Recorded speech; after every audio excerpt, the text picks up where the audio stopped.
Corona महामारी से पूरा विश्व परेशान है। प्रतिदिन सैकड़ों लोगों की जानें जा रही। भारत भी कोरोना से अछूता नहीं है।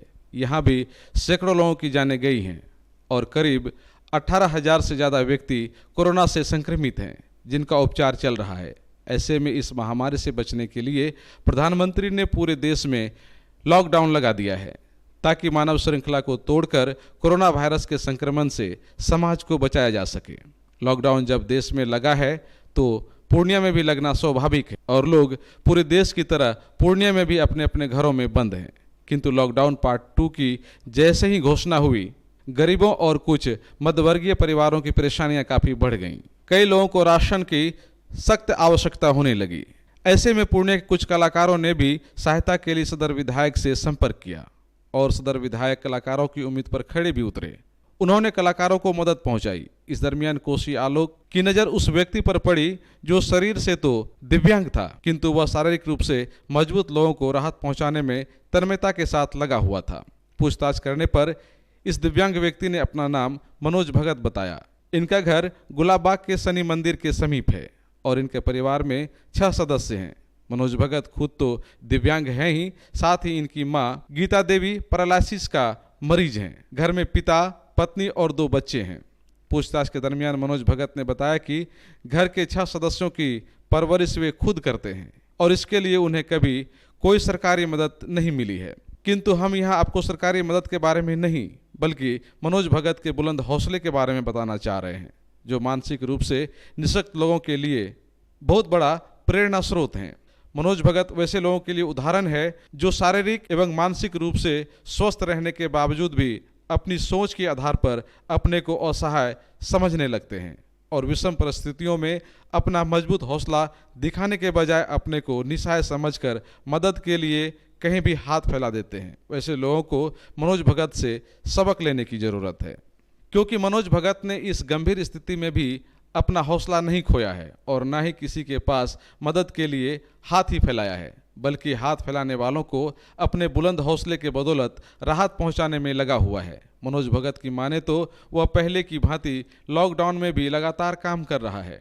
फर्क बस इतना है कि पहले वे अपने मालिक का आदेश का पालन करते हुए दुकानदारों को सामान पहुंचाया करता था और अब जरूरतमंदों, गरीबों को घूम घूम कर राहत सामग्री पहुंचा रहा है। आप सोच रहे होंगे मनोज भगत तो खुद ही बैसाखी से किसी तरह चल पाता है, तो ये लोगों को राहत सामग्री कैसे पहुंचा सकता है। दरअसल मनोज भगत इस टेम्पू का ड्राइवर है और सुबह करीब 7 बजे से रात्रि करीब 8 बजे तक यह टेम्पू चलाता है और राहत सामग्रियों को जरूरतमंदों तक पहुंचाया करता है। इसके एवज में इन्हें 10,000 रुपये प्रति माह अपने मालिक से मिल जाता है। उसी से इनका परिवार चलता है। हम आपको मनोज भगत की बातों को उनकी ही जुबानी सुनाएंगे, किंतु इससे पहले हम आपको वरिष्ठ रंगकर्मी मिथिलेश राय की जुबानी सुनाते हैं, जो खुद यह जानकर अचंभित हैं कि स्वस्थ व्यक्ति राहत लेने में लगे हुए हैं और जिनको राहत मिलना चाहिए वे राहत बांट रहे हैं। अर्थात जिनको राहत बांटना चाहिए वैसे लोग राहत लेने के लिए कतार में खड़े हैं और जिन्हें राहत मिलना चाहिए वे बुलंद हौसले के कारण राहत पहुंचाने में लगे हुए हैं। फर्क सिर्फ बुलंद हौसले का है। इसीलिए कहा भी गया है, मंजिलें उन्हीं को मिलती है जिनके सपनों में जान होती है, पंखों से कुछ नहीं होता, हौसलों से उड़ान होती है। विधायक जी के द्वारा कलाकारों को राहत सामग्री भेजी गई थी और उस दिन एक मनोज भगत करके लड़का आया था जो कि टेम्पू चला रहा था और सारा सामग्री चलाते हुए वही आया हुआ था। उसके जज्बे के बारे में क्या कहेंगे आप? हाँ, इनका नाम मनोज भगत है और ये आपने देखा है कि विकलांग है और इसकी काबिल तारीफ़ है कि ये परिवार का पोषण करता है। 5 परिवार है इनका। माँ भी इनकी पैरालिसिस अटैक हो गया था तो वो भी विकलांग ही हुई। इतना ही नहीं, ये पूरे परिवार का जो पोषण है वो ड्राइवरी करके करता है। विधायक जी विजय खेमका जी का ये ड्राइवर है और अभी वो राहत सामग्री बांट रहे हैं सबों के बीच में, मंदिर में, इधर उधर सब जगह। कलाकारों को भी इन्होंने दिया है, सब लोग इनका आभार भी व्यक्त कर रहे हैं। तो उसके इसमें हम लोगों के लिए भी राहत सामग्री इन्होंने ही लाया है। ये बड़ा अद्भुत है। हम लोग समाज सेवा करते हैं और वो हमारी सेवा कर रहा है। ये बड़ा दुर्लभ संयोग है और विजय खेमका जी ऐसे को रखे हैं अपने यहाँ पर ड्राइवर, जो कि एक उदाहरण है। दूसरे लोगों के लिए अनुकरणीय है, विचारणीय है हम लोगों के लिए कि ऐसे व्यक्तित्व जो कि साधारण लगते हैं लेकिन अति मानव हैं। वो अपने परिवार को चला रहे हैं काम करके। हाँ, अभी इस महामारी में लोग बाहर निकलना पसंद नहीं कर रहे, लेकिन वो फिर भी निकल रहे हैं। हौसले के बारे में क्या कहेंगे? उसका हौसला ज़बरदस्त है, जबकि वो पूरा प्रिकॉशन बरतता है। पूरा प्रिकॉशन बरत के लॉकडाउन का पालन करते हुए जो लोग लॉकडाउन में परेशान हैं उन तक ये सामग्री पहुंचाता है। ये तो काफ़ी काबिल तारीफ़ है, और ख़ास करके ऐसे समय में एक विकलांग के द्वारा इस तरीके से मदद, ये बहुत ही प्रशंसनीय है। हमने मनोज भगत के परिवार के सदस्यों से मिला। स्थिति दिल में दर्द पैदा करने वाली थी। जैसे ही मनोज भगत की मां गीता देवी से उनके पारिवारिक स्थिति के बारे में पूछा, वे फपक कर रो पड़ी।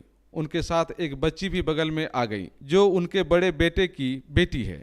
किंतु मां गीता देवी, पिता विनोद भगत मनोज भगत के साथ ही रहते हैं। परिवार में पत्नी और 2 छोटे छोटे बच्चे हैं। पूछताछ के दरमियान पता चला कि इस महामारी में क्या इससे पहले भी इस परिवार को किसी भी तरह का कोई लाभ नहीं मिला है, और कोरोना के लॉकडाउन में कोई भी इस परिवार को राहत सामग्री पहुंचाने नहीं आया है। और मनोज भगत अपने परिवार का पेट भरने के लिए अभी भी टेम्पू चलाता है और टेम्पू चलाकर जरूरतमंदों तक राहत सामग्रियां पहुंचा रहा है। किंतु न तो किसी ने इसके दुखों को समझा और ना ही इन्होंने अपने दुखों को दिखाकर सहानुभूति और मदद लेने के लिए हाथ ही फैलाया। लॉकडाउन है लेकिन आप बाहर घूम रहे हैं दिव्यांग होते हुए भी, क्या कारण है इसके पीछे? सेवा के लिए, कोरोना वायरस के लिए, लोगों का सेवा करने के लिए निकले हैं। के लिए, क्या सब कर रहे हैं? अभी खाने के लिए सामान पहुंचा रहे हैं। पहुंचा रहे हम लोग। अभी कैसे पहुंचे यहाँ आप? यहाँ पहुँचे, खबर आया कि यहाँ फन्ना का माल देने के लिए। वो तो गाड़ी चलाते हुए आए हैं। गाड़ी चलाते हुए आए हम। कितने दिनों से गाड़ी चला रहे हैं? हम 4 साल से गाड़ी चला रहे हैं। 4 साल से हमारे संगठन के लिए, लोगों की मदद के लिए निकले, लोगों के लिए मदद करने के लिए। लेकिन अपने लोगों को मदद, क्या आपको मदद नहीं चाहिए? मेरा दिल अच्छा है तो दूसरे को। कि ये गाड़ी आप कौन सा चला लेते हैं? हम वो भी 3 व्हीलर से लेकर 4 व्हीलर तक, 2 व्हीलर तक सब चला लेते हैं। यस। अच्छा, वो सरकारी सहायता कुछ मिलता है आपको? नहीं मिलता मेरे। कभी भरे नहीं है वहाँ? भरे हुए में कुछ नहीं मिला अभी तक, तो खबर भी नहीं आया। खबर भी नहीं आया। नहीं आया। कितना मिल जाता महीना? महीने में 10,000 मिलते हैं। 10,000 आपको मिल जाता है। परिवार में कौन कौन है आपका? परिवार में हमें, मेरे परिवार है, बाल बच्चा है, मम्मी पापा है। कैसे बाल बच्चा है? 2 बाल बच्चे हैं। वो सब क्या पढ़ाई लिखाई कर रहा है? ज़्यादा छोटा है? छोटा है। छोटा है।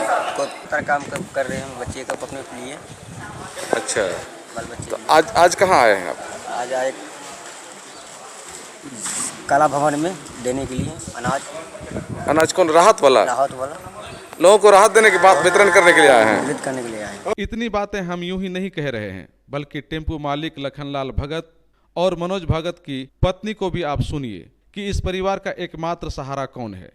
किंतु इसके बावजूद भी मनोज भगत का हौसला काफ़ी बुलंद है और वे प्रतिदिन उसी उमंग के साथ काम पर निकल जाता है। इस उमंग के साथ कोई आशावादी व्यक्ति अपने कामों पर प्रतिदिन निकलता है। खाना खर्चा है, वो कैसे चलता है? कौन चलाता है? वो चलता है बैसाखी से, चलता लाठी से।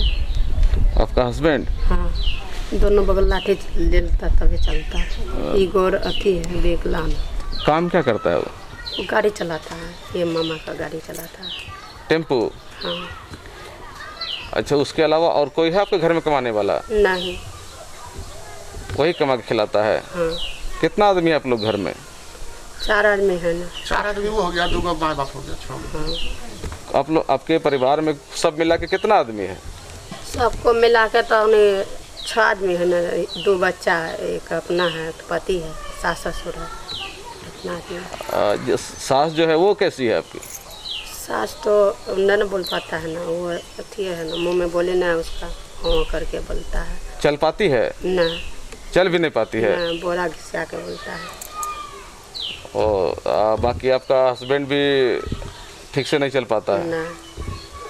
तो अभी उसके अलावा, मनोज के अलावा और कोई कुछ कमाने वाला है आपके घर में? ऐसा कोई जहाँ से आमदनी कुछ हो जाए? ना है कोई। जो कुछ है वही है। अच्छा, अभी जो लॉकडाउन हुआ, देश बंद है, तो कुछ आप लोगों को मिला है राहत कहीं से? नहीं मिला तो ना है। तो वही जो मनोज कमा के लाता है उसी में चलता है? हाँ, अभी कुछ ना मिला है। कहीं से कुछ नहीं मिला है? अभी कुछ ना मिला है, जैसे सरकार का तरफ से मिलना चाहिए, कुछ भी अभी ना मिला है। काम करता है? जी सर, मनोज जो है मेरा ही गाड़ी चलाता है, टेम्पू है, किस्त पर का लिया हुआ है इंटरनेट बैंक से, उसी में इनको दिए हुए हैं, वही चला रहा है गाड़ी। तो क्या इस मनोज उसका जो है मैंने हमरे लगा काम करता है सब दिन, तो हम लोग पैसा देते हैं, घर का खर्चा देते हैं, चलाते हैं। अभी लॉकडाउन भी है, गाड़ी नहीं भी चलता है तो ये उसका घर का खर्चा हम देते हैं। अभी तो सुन सकते हैं कि वो घूम घूम के राहत पहुंचा रहा है। हाँ, तो वो ये थी राहत का सामान जो है ना टेम्पो में देता है, तो कोई कहीं लेके जाता है तो उसका पहुंचाता है, तो कुछ 400-500 रुपया खर्चा देता है, तो उसमें उसको भी हम घर चलाते हैं, उसी से चलता है। हाँ सर। ऐसे अभी मनोज को कहीं से कोई और सरकारी दूसरा कोई उपाय नहीं है, कोई कहीं से कोई खर्चा उर्चा कहीं नहीं मिलता है, और कोई राहत कहीं से नहीं मिलता उसको। तो जो व्यक्ति पैर से विकलांग है, उसके घर में कई लोग बीमार है, हाँ। वो खुद लोगों को राहत पहुंचा रहा है। हाँ। लेकिन सरकार या समाज के लोग कोई इसको देखने वाला नहीं? कोई नहीं देखने वाला है इसमें। जो कर रहे हैं आप ही कर रहे हैं? जी सर। कितना देर से आपका गाड़ी चला रहा है? हमारा लगभग 7-8 महीना से चला रहा है। तो गाड़ी ठीक ठाक से चला लेता है? हाँ, गाड़ी चलाता है, बढ़िया से चलाता है गाड़ी। बहरहाल हम इतना ही कह सकते हैं कि आप अगर स्वस्थ होकर अपने को असहाय समझ रहे हैं तो आपको मनोज भगत से सबक लेने की ज़रूरत है, न कि मदद के लिए कहीं हाथ फैलाने की ज़रूरत है। मदद तो उनको मिलनी चाहिए जिनके पास जीने के लिए सामाजिक सहयोग के अलावा दूसरा कोई रास्ता नहीं रह गया हो, अर्थात भीख लेना जिंदगी जीने का सबसे अंतिम रास्ता है। किंतु आज इंसानियत इतनी मर गई है कि गरीब, लाचार, निसहाय लोगों का हक भी सबल व्यक्ति मार रहे हैं। वैसे लोगों की सोच के प्रति कोसी आलोक को अफसोस है, किंतु मनोज भगत के हौसले को हम सलाम करते हैं, जिन्होंने अपने हौसले के बदौलत मिसाल कायम किया है और लाख ज़रूरत रहने के बावजूद भी किसी के सामने मदद के लिए हाथ नहीं फैलाया है, बल्कि अभी भी हाथ फैलाने वालों को घूम घूम कर मदद पहुंचा रहा है। कोसी आलोक के लिए सुमित के साथ संजय कुमार की रिपोर्ट। Aryabhatta institute of technical education.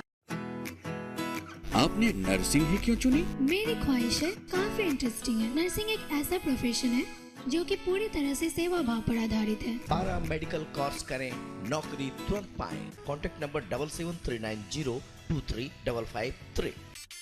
AGL redefines glamour with its ultra glamorous Grastec XXL is ideally suitable for hotels, restaurants. फर्श पर खिलती है, दीवारों पे सजती है। Contact number 9470022188। सभी तरह के मनपसंद प्रोडक्ट जैसे PlayStation, video game, PSP4, headphone, LED, mobile, Bluetooth, Handycam camera, steel camera, smart watch, DVD, speaker एवं तमाम एसेसरीज, वो भी बेहतरीन सर्विस सेवा के साथ। तो आज ही मनपसंद प्रोडक्ट्स के लिए संपर्क करें सोनी का एक्सक्लूसिव शोरूम, जिला स्कूल रोड, पूर्णिया। बुकिंग एवं जानकारी के लिए हमारा नंबर है 8539880786। अब आपको पटना, सिलीगुड़ी या बाहर इलाज के लिए जाने की कोई आवश्यकता नहीं। NH31 लाइन बाजार कप्तान पुल के पश्चिम में Galaxy hospital and heart care centre. 24 घंटे इमरजेंसी विशेषज्ञ डॉक्टरों द्वारा। इसके अलावा पूरे देश के प्रशिक्षित टेक्नीशियन, पारा मेडिकल स्टाफ और डॉक्टर अस्पताल में मौजूद है। 24 घंटे इमरजेंसी की सुविधा के साथ pharmacy, diagnostic, ambulance, treatment, admission, radiology. Galaxy hospital and heart care centre. Address NH31 line. Doctor Neeba Bhardwaj, Rai Bahadur memorial homeopathic nursing home, Rohini motors के सामने, पक्की तालाब, पूर्णिया। पेट रोग, स्त्री, शिशु, बात एवं चर्म रोग विशेषज्ञ डॉक्टर नीबा भारद्वाज। पूर्णिया शहर की सेवा में 20 वर्षों से हेमोपैथिक को समर्पित डॉक्टर नीबा भारद्वाज। बाहर से आए रोगियों के लिए ठहरने की उत्तम व्यवस्था। विभिन्न तरह के बीमारियों के समाधान के लिए